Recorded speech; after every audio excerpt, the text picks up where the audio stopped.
Benvenuti, viandanti del tempo e cercatori di verità sepolte sotto la polvere dei millenni. Prestatemi orecchio, poiché la storia che state per udire non è vergata con l'inchiostro su pergamene fragili, ma è scolpita nel marmo eterno e forgiata nel fuoco di 1000 battaglie. Io sono colui che ha piegato il destino dell'Occidente e dell'Oriente alla propria volontà. Io sono l'uomo che ha guardato il sole e vi ha scorto un segno divino. Io sono l'imperatore che ha trasformato un mondo pagano in un impero sotto l'egida di un unico Dio. Tutti mi conoscono per il sogno che cambiò la storia, per quella croce di luce che arse nel cielo azzurro prima della battaglia.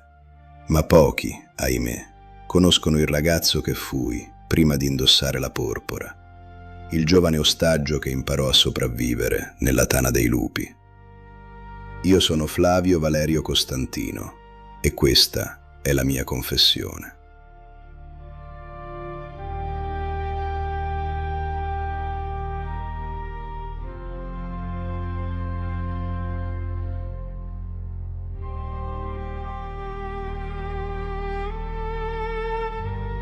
Questo era il mondo, un impero che si estendeva dall'oceano alle sabbie del deserto, dalle nebbie della Britannia fino alle porte dell'Oriente.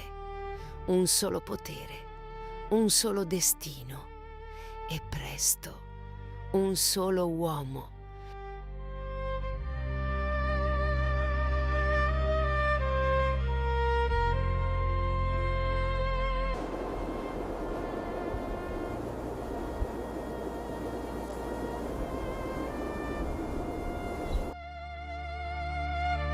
Per comprendere l'uomo che siede sul trono del mondo, dovete prima camminare con me tra le nebbie della mia infanzia, in un tempo in cui l'impero romano non era il monolite incrollabile che le leggende narrano, ma un gigante ferito, sanguinante da 1000 tagli, che cercava disperatamente di non crollare sotto il proprio peso.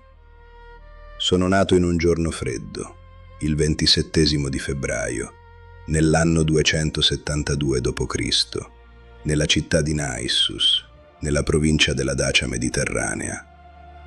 Non sono nato nella magnificenza di Roma, tra i marmi del Palatino o i giardini di Baia. No, il mio primo respiro l'ho tratto in una terra di frontiera, aspra e dura, dove il vento portava l'odore delle foreste selvagge e il sentore metallico delle armi sempre pronte alla difesa. Naissus era una città militare, un baluardo contro le barbarie, e forse proprio quest'aria marziale è penetrata nelle mie vene fin dal primo istante, mescolandosi al mio sangue. Mio padre, Costanzo Cloro, era un uomo di stirpe illirica, un soldato fino al midollo, severo, pragmatico, con lo sguardo sempre rivolto verso l'orizzonte e l'ambizione che gli bruciava nel petto come un fuoco inestinguibile. Egli era un ufficiale rispettato, destinato a grandi cose, ma la mia nascita non fu celebrata con i fasti di un principe ereditario. Mia madre, la dolce e pia Elena, non era una nobile matrona romana avvolta in sete preziose. Le malelingue, quelle vipere che hanno sempre infestato le corti, la chiamavano stabularia, locandiera, sussurrando che mio padre l'avesse presa non come moglie legittima, ma come concubina. Eppure, vi dico che nessuna imperatrice ha mai posseduto la nobiltà d'animo di mia madre. Le sue mani, forse ruvide per il lavoro, sono state le prime a insegnarmi la compassione, una virtù che un imperatore deve dosare con cautela, ma che un uomo non deve mai dimenticare. Ella mi parlava con dolcezza, ma nei suoi occhi vedevo la tristezza di chi sa che il proprio amore è destinato a essere sacrificato sull'altare della politica. E così fu. Quando avevo circa 21 anni, il mondo che conoscevo si fratturò. L'imperatore Diocleziano, una mente geniale e calcolatrice, comprese che l'impero era divenuto troppo vasto per essere governato da un solo uomo. I confini bruciavano, i persiani premevano a oriente, i germani a occidente, e le usurpazioni interne erano una piaga purulenta. Diocleziano concepì la tetrarchia, il governo dei quattro, 2 Augusti, anziani e saggi, e 2 Cesari, giovani e vigorosi, destinati a succedere loro. L'impero fu diviso come una torta sacrificale. Mio padre, Costanzo, fu elevato al rango di Cesare d'Occidente nell'anno 293 d.C. Ma ogni ascesa ha un prezzo, e il prezzo di mio padre fu il ripudio di mia madre Elena. Per entrare nella famiglia imperiale dovette sposare Teodora, la figliastra dell'Augusto Massimiano. Ricordo ancora il giorno in cui mia madre fu allontanata, la dignità silenziosa con cui accettò il suo destino e la rabbia fredda che si cristallizzò nel mio cuore. Imparai allora che il potere non tollera debolezze sentimentali, ma il destino aveva in serbo per me una prova ancora più ardua. Mentre mio padre partiva per governare la Gallia e la Britannia, io non lo seguii. Fui inviato, o meglio, prelevato come pegno di fedeltà, alla corte di Diocleziano a Nicomedia, in Oriente. Ufficialmente ero un tribuno militare, un ospite d'onore educato alla scuola del potere. In realtà ero un ostaggio di lusso. La mia vita era la garanzia che mio padre, dall'altra parte del mondo, non avrebbe mai osato ribellarsi contro l'Augusto Supremo. Nicomedia era una città di una bellezza abbacinante, un gioiello d'Oriente dove l'oro e il marmo splendevano sotto un sole impietoso.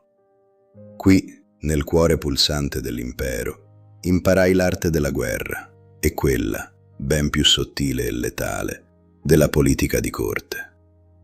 Crebbi all'ombra di Diocleziano, osservandolo con occhi avidi. Egli non era un uomo, era un'istituzione vivente. Aveva trasformato la figura dell'imperatore da princeps, primo tra i pari, a dominus, signore e padrone. Si circondava di un cerimoniale sfarzoso, ispirato ai monarchi persiani, per elevare la propria persona al di sopra dei mortali. Io stavo lì, in piedi dietro il suo trono, osservando come una sola parola potesse decidere la sorte di intere legioni. Ma il vero pericolo non era Diocleziano, bensì il suo Cesare, Galerio.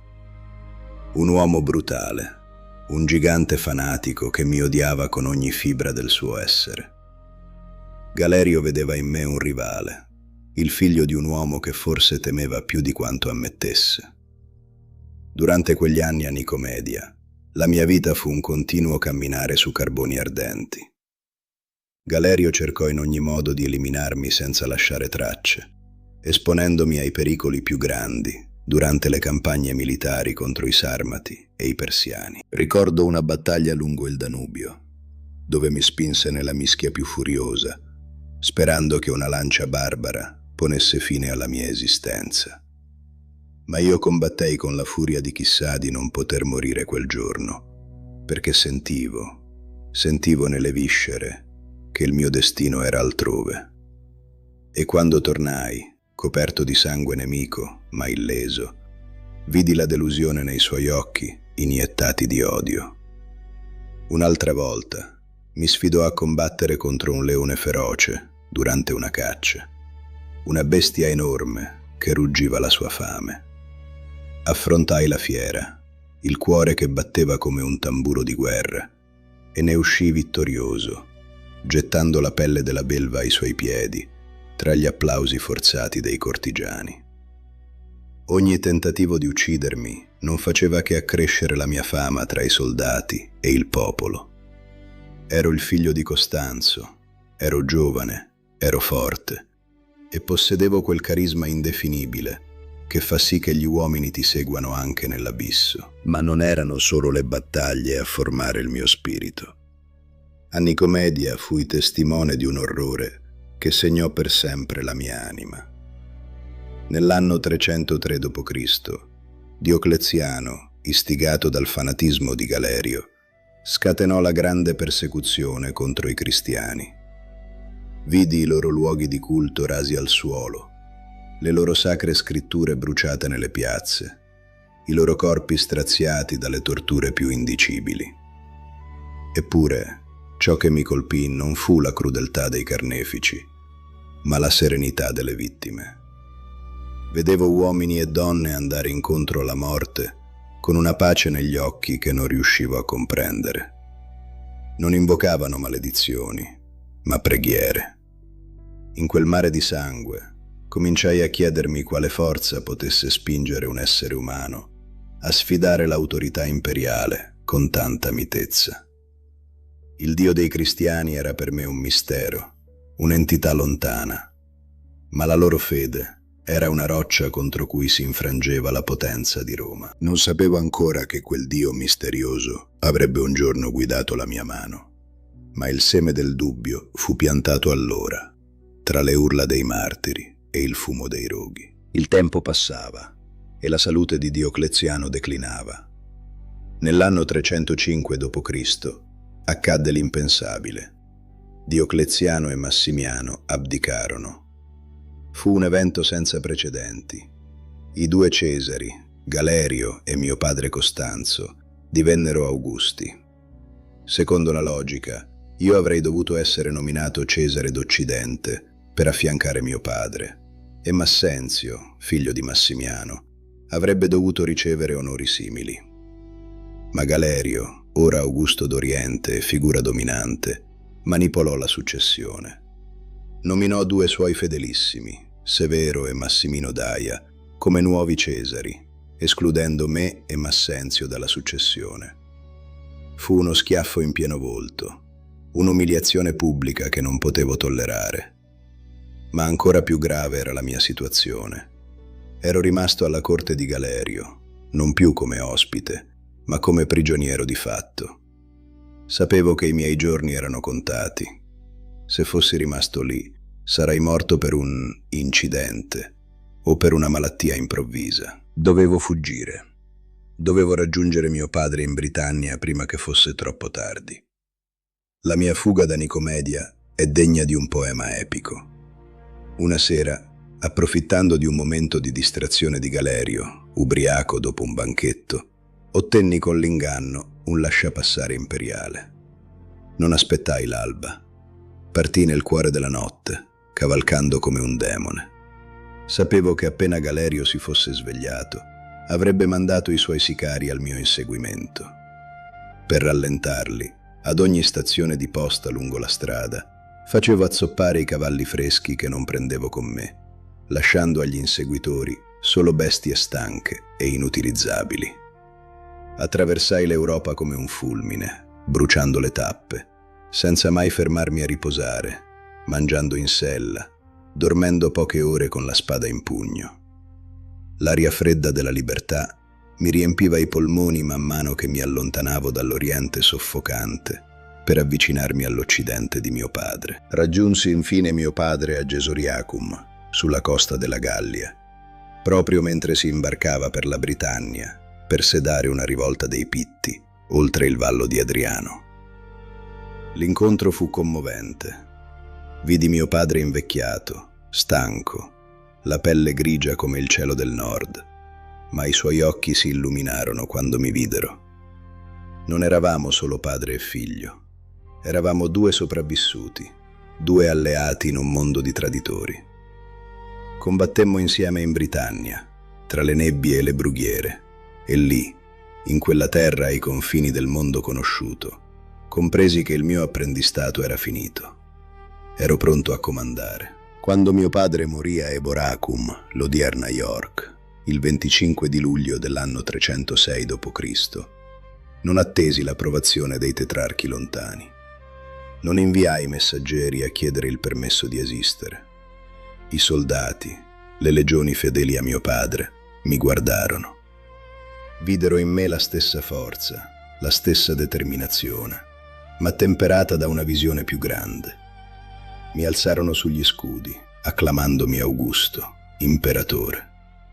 Il suono di quelle voci, migliaia di gole che gridavano il mio nome sotto il cielo plumbeo della Britannia, fu il vero inizio della mia ascesa. Non ero stato scelto da un collegio di vecchi a Nicomedia o a Roma. Ero stato scelto dal ferro e dal sangue, dalla volontà degli uomini che erano pronti a morire per me. Così iniziò il mio cammino verso il potere assoluto. Ma non immaginate che la strada fosse spianata. L'impero era nel caos. C'erano 6 uomini che si contendevano il titolo di Augusto. Il sistema di Diocleziano era crollato, divorato dall'ambizione umana. Io ero giovane, avevo solo 34 anni e contro di me si ergevano veterani esperti e politici scaltri. Ma io avevo qualcosa che loro non avevano. Avevo visto il fallimento delle vecchie vie. Avevo visto che per tenere insieme un impero che si sgretolava non bastavano più le aquile di Roma o i sacrifici a Giove Ottimo Massimo.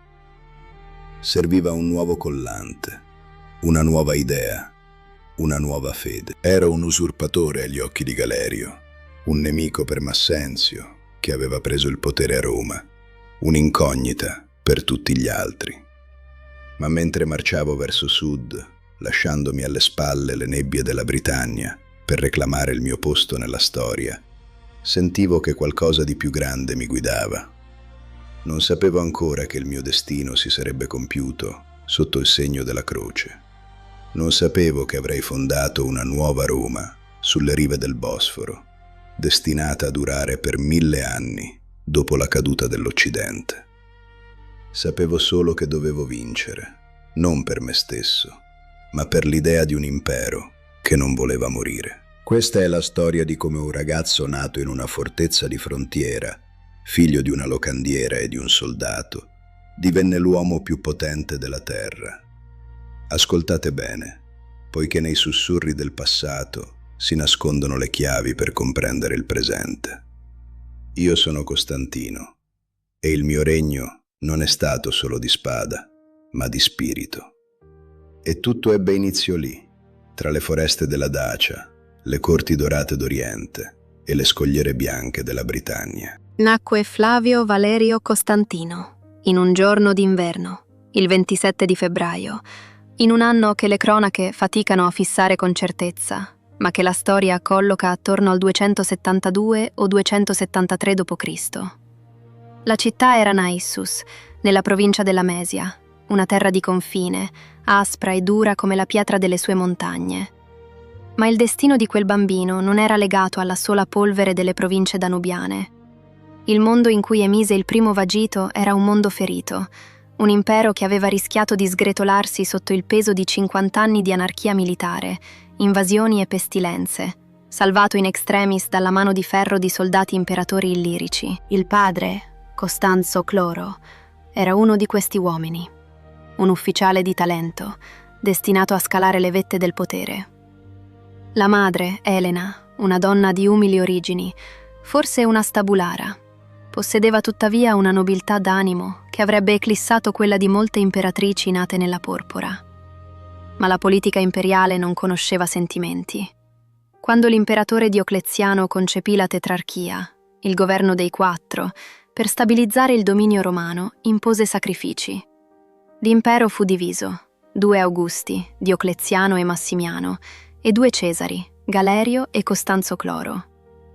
Per suggellare questa alleanza, Costanzo fu costretto a ripudiare Elena per sposare Teodora, figliastra dell'Augusto Massimiano. Fu il primo strappo nel cuore del giovane Costantino, separato dalla madre e inviato, quasi come ostaggio di lusso, alla corte di Diocleziano a Nicomedia, nell'opulento Oriente. Lì, tra i marmi lucenti e l'aria densa di incenso e intrighi, il giovane apprese l'arte della guerra e quella, ben più sottile e pericolosa, del governo. Nicomedia non era una prigione fatta di sbarre, ma di sguardi. Costantino marciò con gli eserciti di Diocleziano in Egitto e con quelli di Galerio in Persia, distinguendosi per un coraggio che sfiorava la temerarietà. Si narra che affrontasse bestie feroci e nemici barbari con la stessa placida determinazione, guadagnandosi l'ammirazione dei soldati e inevitabilmente la gelosia dei potenti. Egli vide con i propri occhi la grande persecuzione scatenata nell'anno 303 d.C. Vide le chiese rase al suolo, le scritture bruciate e i cristiani torturati. Osservò il sangue scorrere e comprese, nel silenzio della sua mente, che la violenza cieca contro una fede che abbracciava la morte con tanta serenità non rafforzava l'impero, ma ne svelava le fragilità interne. Quella lezione rimase incisa nella sua anima, un seme che avrebbe atteso anni per germogliare. Il tempo della tetrarchia, tuttavia, era un meccanismo ad orologeria, pronto a incepparsi. Nel primo giorno di maggio dell'anno 305 d.C. accadde l'impensabile. Diocleziano e Massimiano abdicarono. Costanzo Cloro e Galerio ascesero al rango di Augusti. Secondo la logica, Costantino avrebbe dovuto essere nominato Cesare d'Occidente, affiancando il padre. Ma Galerio, manovrando nell'ombra, impose i propri nipoti e fedelissimi, Severo e Massimino Daia. Costantino si ritrovò escluso, isolato alla corte di un Galerio ormai apertamente ostile, che vedeva in quel giovane principe una minaccia da neutralizzare, magari attraverso un comodo incidente di caccia o una missione suicida in prima linea. La leggenda della sua fuga è divenuta epica. Sentendo il cappio stringersi attorno al collo e con il padre Costanzo ormai malato che richiedeva la sua presenza in Britannia, Costantino attese il momento propizio. Una sera, dopo aver ottenuto un permesso riluttante da un Galerio ebbro durante un banchetto, non perse un solo istante. Sapeva che l'Augusto avrebbe cambiato idea al risveglio. Partì nel cuore della notte. Per evitare di essere inseguito, fece azzoppare o uccidere i cavalli delle stazioni di posta lungo la via, rendendo impossibile ogni tentativo di cattura. Cavalcò attraverso l'Europa, divorando le distanze, attraversando la Tracia, l'Illirico, l'Italia settentrionale e la Gallia, fino a raggiungere la costa della Manica. A Gesoriacum lo attendeva la flotta paterna. L'incontro tra padre e figlio, dopo anni di separazione, avvenne poco prima della fine. Attraversarono insieme la Manica, approdando in una Britannia avvolta dalle nebbie e sferzata dal vento. Lì condussero una rapida campagna contro i Pitti, a nord del Vallo di Adriano, ottenendo una vittoria che permise a Costanzo di fregiarsi, per l'ultima volta, del titolo di vincitore. Ma la malattia consumava l'Augusto d'Occidente. A Eboracum, l'odierna York, il 25 luglio dell'anno 306 d.C., Costanzo Cloro esalò l'ultimo respiro. Secondo le rigide regole tetrarchiche, il potere sarebbe dovuto passare a Severo. Ma le legioni, quegli uomini rudi che avevano amato Costanzo e che ora vedevano in suo figlio la sua immagine vivente, più giovane e vigorosa, non vollero sentire ragioni politiche. In quel giorno grigio, sotto il cielo plumbeo della Britannia, si compì l'atto che avrebbe cambiato il corso della storia. I soldati elevarono Costantino sugli scudi, acclamandolo non Cesare, ma Augusto. Il porpora imperiale, rifiutato dalle cancellerie d'Oriente, fu conferito dal ferro e dalle grida di migliaia di guerrieri. Costantino, allora poco più che trentenne, accettò il peso del mondo. Sapeva che quel gesto equivaleva a una dichiarazione di guerra al sistema di Diocleziano, ma sapeva anche che il potere reale non risiedeva nei decreti, bensì nella lealtà delle spade. La reazione di Galerio fu di furia impotente. Non potendo affrontare una guerra civile immediata mentre i confini orientali premevano, riconobbe Costantino, ma solo con il rango inferiore di Cesare, elevando Severo ad Augusto. Costantino, con astuzia pragmatica, accettò momentaneamente il compromesso. Aveva bisogno di tempo per consolidare il suo dominio sulle province della Gallia, della Britannia e della Spagna.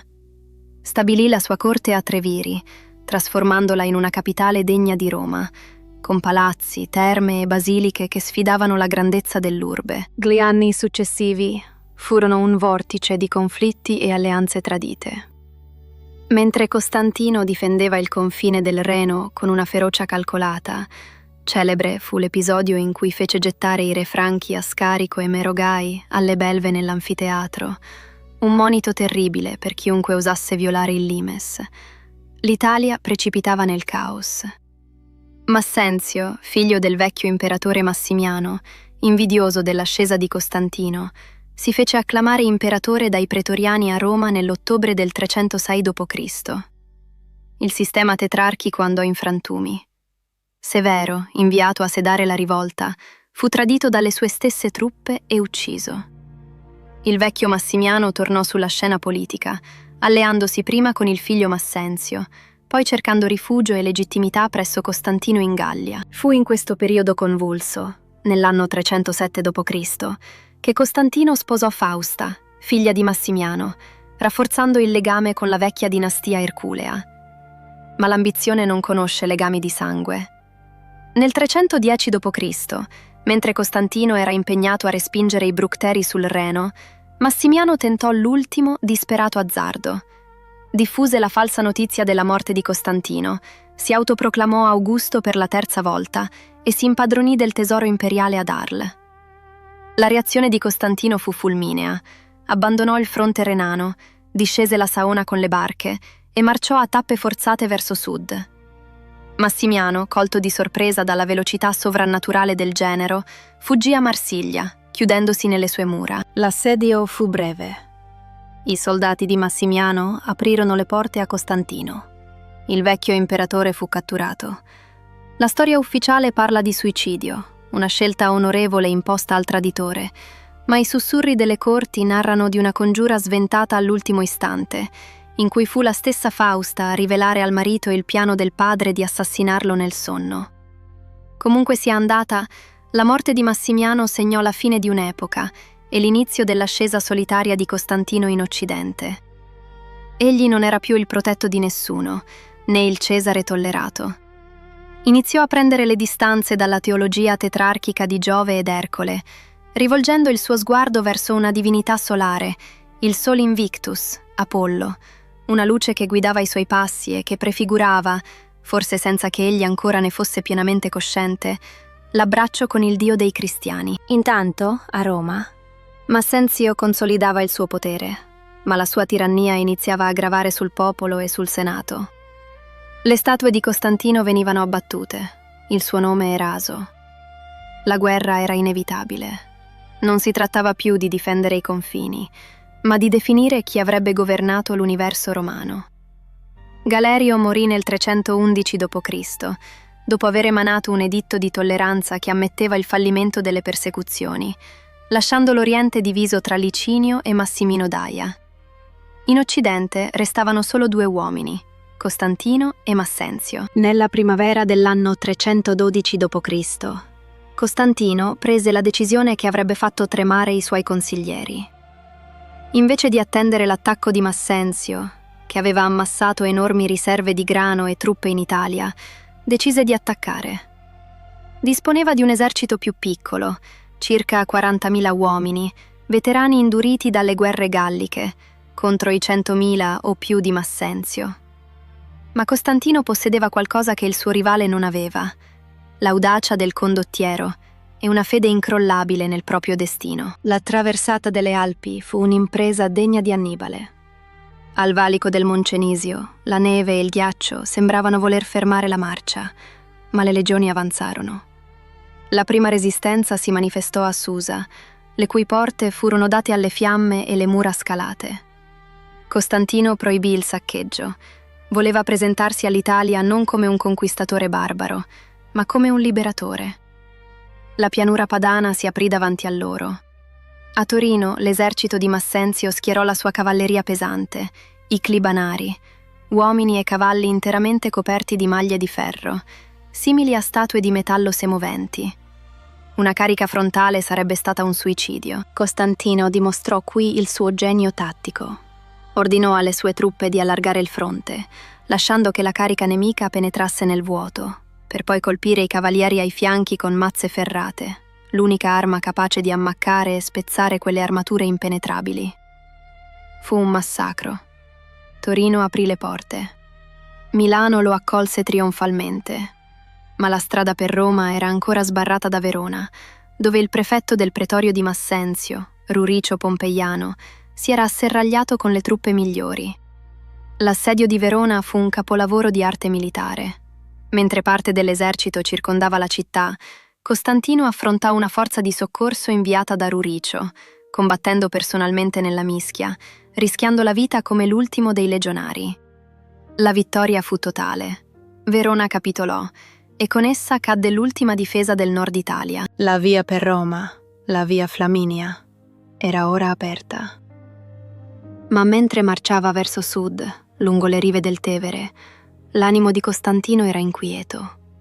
Sapeva che Massenzio non si sarebbe rinchiuso nelle mura aureliane, che erano considerate inespugnabili, ma avrebbe cercato lo scontro, forse confidando negli auspici o nella superiorità numerica. Si avvicinava il momento decisivo, quello scontro finale che non avrebbe ammesso pareggi. Mentre le sue legioni si accampavano a Saxa Rubra, a poche miglia dalla città eterna, l'aria stessa sembrava carica di presagi. Si narra che in quei giorni, alzando gli occhi verso il sole del meriggio, Costantino vide qualcosa che trascendeva la comprensione umana, un segno di luce che avrebbe marchiato a fuoco la sua esistenza e quella dell'intero impero per i millenni a venire. Ma prima della visione c'era la strategia, la polvere della strada e l'odore del fiume che scorreva lento e indifferente sotto il ponte Milvio.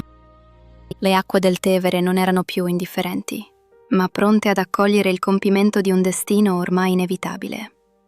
Massenzio, colui che si pretendeva padrone dell'urbe, commise l'errore fatale di abbandonare la sicurezza delle mura aureliane, schierando le sue legioni con il fiume alle spalle, una scelta tattica che avrebbe segnato la fine di un'era. Era il 28 di ottobre dell'anno 312 d.C.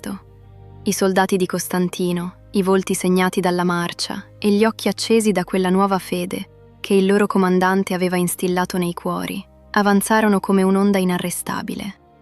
Sui loro scudi non vi erano i simboli tradizionali delle legioni pagane, ma quel cristogramma, quel segno celeste intrecciato che prometteva vittoria sotto un'egida diversa da quella di Giove Ottimo Massimo. Lo scontro fu intenso e decisivo, e fece tremare la terra stessa.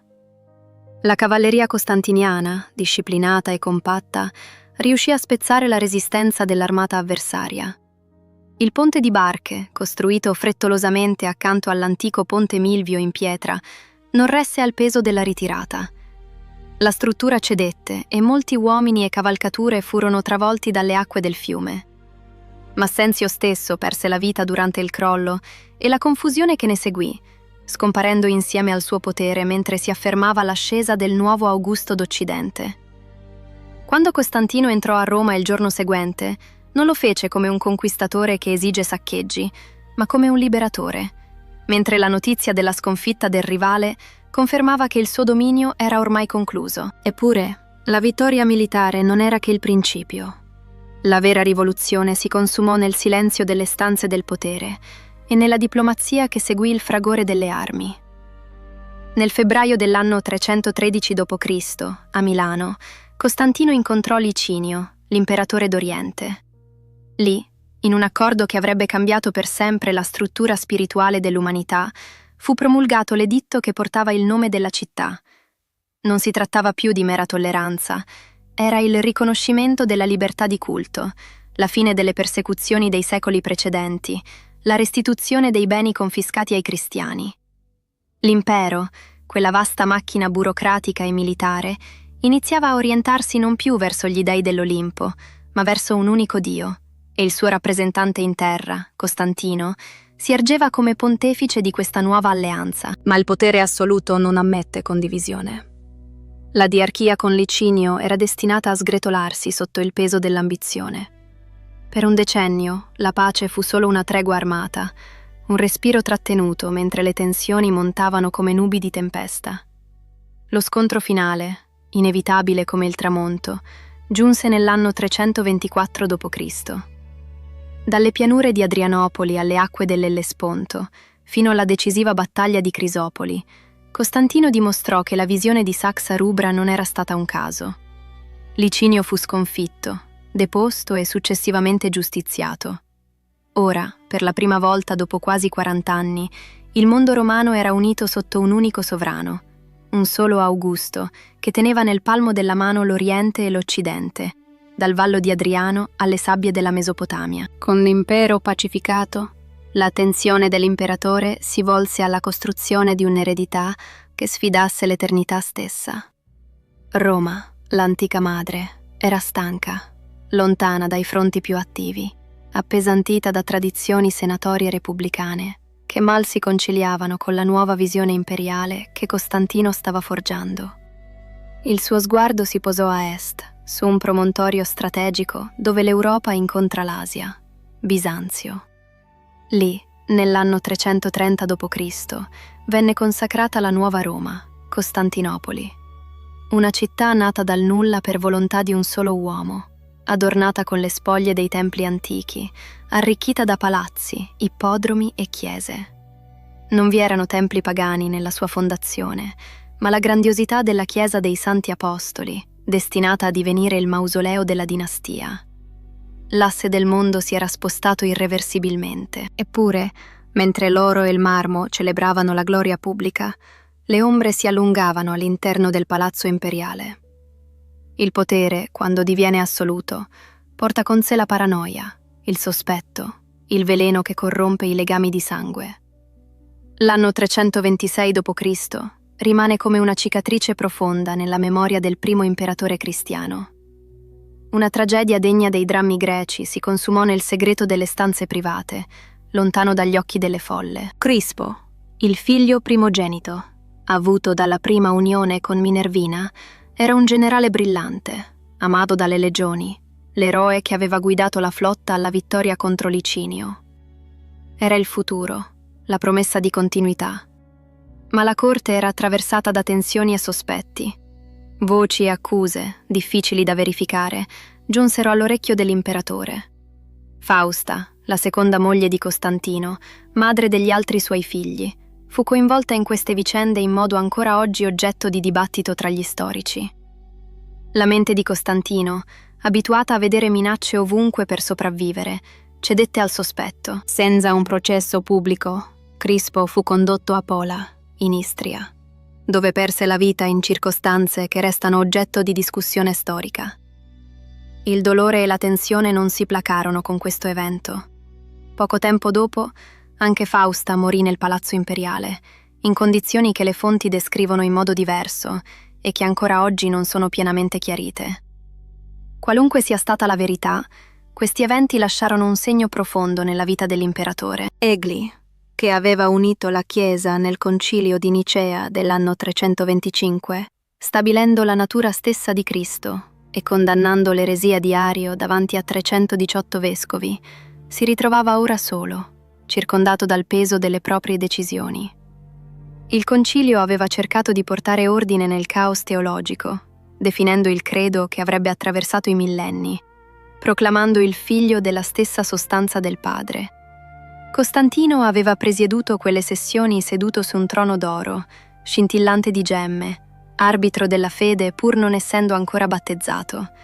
Aveva imposto l'unità con la stessa mano ferma con cui guidava le legioni. Gli anni successivi furono un lento scivolare verso la fine, un consolidamento amministrativo accompagnato dalla necessità di giustificare il proprio regno davanti alla storia e a Dio. La riforma monetaria, con l'introduzione del solido d'oro, stabilizzò l'economia per secoli. L'organizzazione dell'esercito in truppe di confine e truppe mobili, i comitatensi, rafforzò le difese dell'impero. La figura di Costantino si cristallizzò in quella di un monarca ieratico, distante, quasi divino nella sua magnificenza, eppure profondamente umano nelle sue fragilità. La sua corte divenne un teatro di cerimoniali complessi, dove ogni gesto era studiato per incutere riverenza e separare l'augusto dai comuni mortali. Indossava diademi di perle e vesti di seta ricamate d'oro, e coloro che si avvicinavano dovevano prostrarsi in segno di rispetto.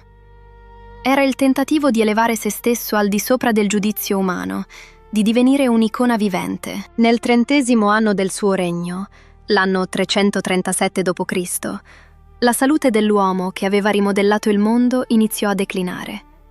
Sentendo la fine avvicinarsi, Costantino cercò quella purificazione che aveva rimandato per tutta la vita. Non a Roma, non nella sua Costantinopoli, ma nei pressi di Nicomedia, depose infine la porpora imperiale per vestire la tunica bianca del catecumeno. Sul letto di morte ricevette il battesimo dal vescovo Eusebio, lavando via, secondo la credenza, ogni colpa e ogni peso del passato. Fu il momento culminante di un'esistenza vissuta tra la dimensione spirituale e le responsabilità del potere. Il 22 maggio, a mezzogiorno, nel giorno di Pentecoste, l'ultimo respiro lasciò il corpo di Costantino. Aveva regnato per quasi 31 anni, più a lungo di chiunque altro dai tempi del primo Augusto. Lasciava un impero cristianizzato, una nuova capitale destinata a durare per oltre 1000 anni, e una dinastia che, tuttavia, si sarebbe dilaniata nelle stesse faide fratricide che egli aveva innescato. Il suo corpo fu portato a Costantinopoli e deposto in un sarcofago di porfido, circondato dalle steli dei 12 apostoli, come se egli fosse il 13°, l'uguale degli inviati di Cristo. Ma mentre i fumi dell'incenso salivano verso le cupole dorate e i canti funebri risuonavano nelle navate, la storia iniziava già a tessere il suo giudizio, complesso e contraddittorio, su colui che aveva visto la croce nel cielo e con essa aveva conquistato il mondo, perdendo forse, lungo la strada, una parte di se stesso. Così, mentre il corpo mortale riposava sotto la fredda pietra, l'eco delle sue azioni si propagava come un'onda d'urto attraverso i secoli, destinata a non placarsi mai.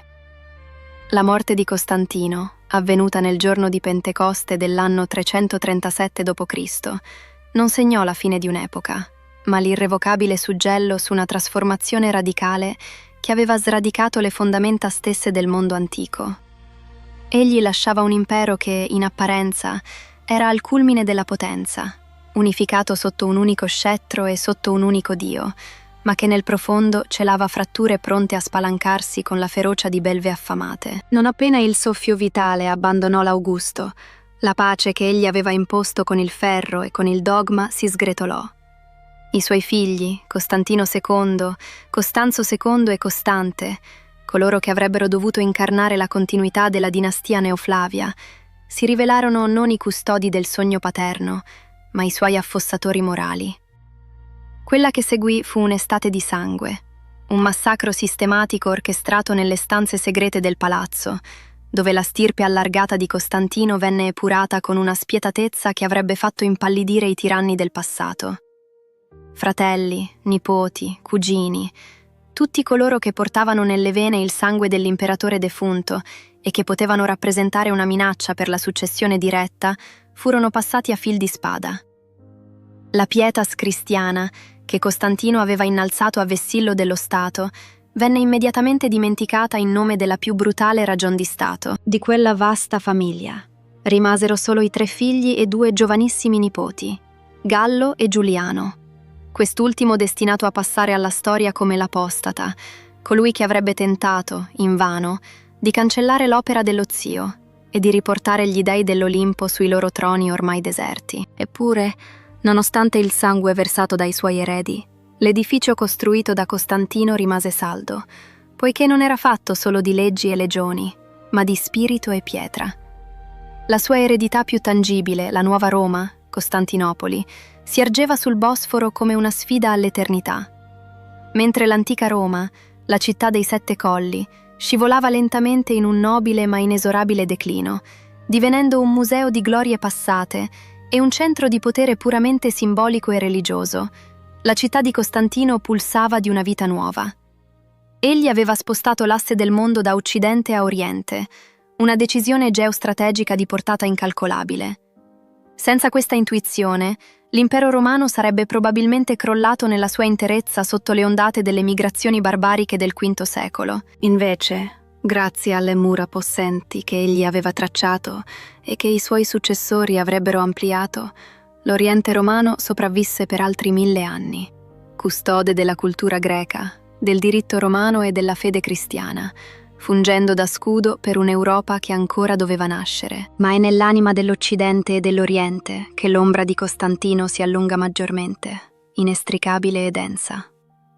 La sua conversione, o meglio, la sua adozione del dio cristiano come Coms, compagno di battaglia e garante della vittoria, trasformò una setta perseguitata in un'istituzione di potere mondiale.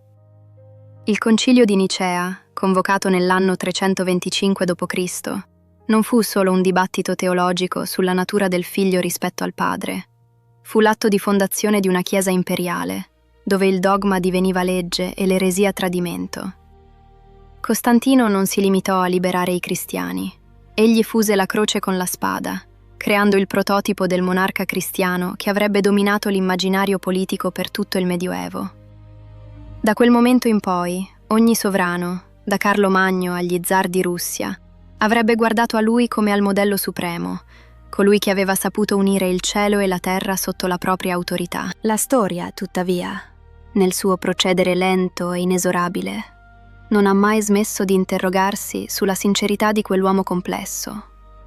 Fu vera fede quella che lo spinse a marciare su Ponte Milvio?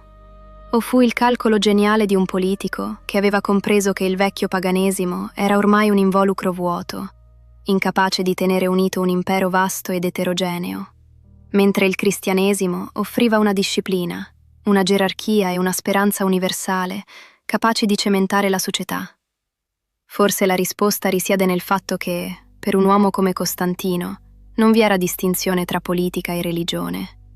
Egli era il pontefice massimo, il costruttore di ponti tra l'umano e il divino, e il Dio dei cristiani era, ai suoi occhi, il più potente degli alleati, colui che garantiva il sole invictus, il sole invitto, con cui Costantino continuò a identificarsi fino alla fine dei suoi giorni. Le monete coniate durante il suo regno mostrano questa ambivalenza.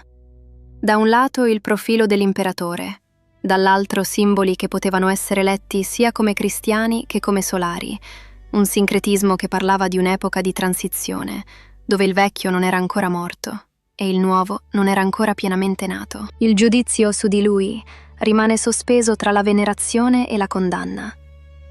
Per la Chiesa ortodossa egli è isapostolo, uguale agli apostoli, il santo imperatore che ha portato la luce della vera fede al mondo.